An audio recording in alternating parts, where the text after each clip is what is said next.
करने का। तभी दूसरी तरफ शेर के पास जो शेर का सबसे अच्छा और प्यारा दोस्त जो बाघ होता है वह आता है। वह बोलता है, अरे शेर राजा जी, बहुत दिनों से मैं उस शेरनी की देख रहा था। अब मुझे बहुत मन कर रहा है कि मैं एक दिन का इस जंगल का राजा बनूं। क्या आप मुझे इस जंगल का राजा बनने देंगे एक दिन के लिए, ताकि मैं भी देख सकूं जंगल का राजा बनना कैसा होता है। तब शेर बोलता है, अरे बाघ, तू मेरा सबसे अच्छा दोस्त है। तेरे लिए एक दिन का मैं 2-3 दिन भी तुझे राजा बना के जंगल का रख सकता हूँ। ले ये जादुई शक्तियाँ ले और एक दिन के लिए इस जंगल का राजा बन जा।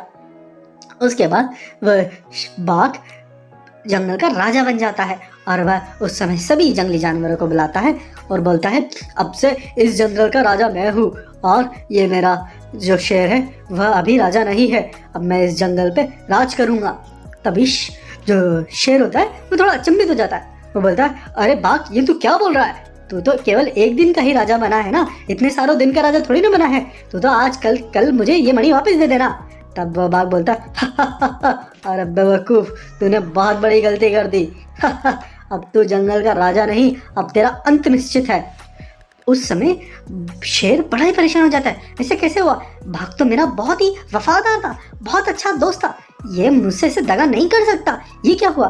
तभी गाय बोलती है, अरे बेटा, तुम अब अपने असली रूप में आ जाओ, अब इसको सच्चाई बताने का मौका आ गया है।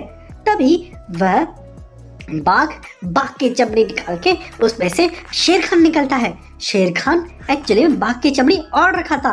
तब उसको देख के शेर तो चौंक जाता है। शेर बोलता, अरे ये क्या धोखा, इतना बड़ा धोखा, और ये धोखा कैसे हुआ?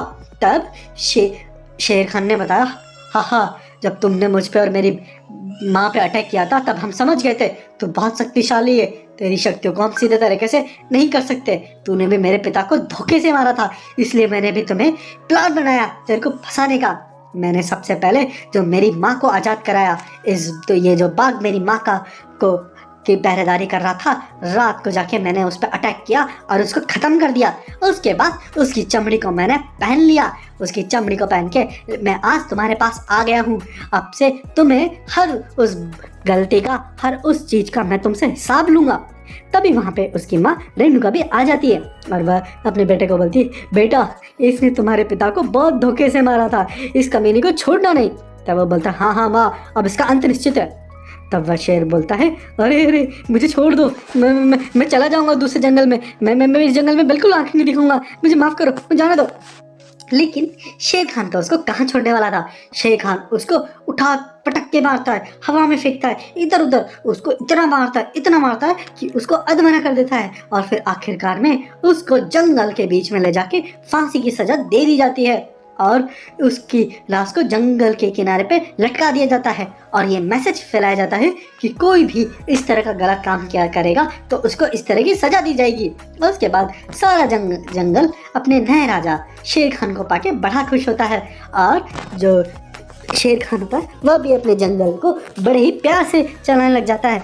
वह अपनी दो माओं को पाके बड़ा ही खुश होता है। वह अपनी गाय माँ को बोलता है, गाय माँ, तुम भी मेरी असली माँ हो। मेरी माँ ने तो मुझे जन्म दिया था, लेकिन तुमने मुझे पाल पोस के बड़ा किया है, इसलिए मेरी आज से 2 माएँ हैं, एक आप हो और मेरी माँ रेणुका। मैं आप दोनों के साथ बहुत प्यार से रहूँगा और इस जंगल को भी बड़े प्यार से चलाऊँगा। इस तरह से जंगल के अंदर ये परिवार बड़े प्यार से रहने लग जाता है और बड़ी खुशी रहने लग जाता है। जंगल भी अपने नए राजा को पाके बड़ा ही खुश होता है और बड़ा ही हैप्पी रहता है। जंगल को हर तरह से बुराइयों से बचाने के लिए शेर खान हमेशा तत्पर रहता है और हमेशा रेडी रहता है। इस तरह से इस कहानी का होता है happy ending. Child world channel को सब्सक्राइब करें और लोगों के साथ शेयर करें। हैप्पी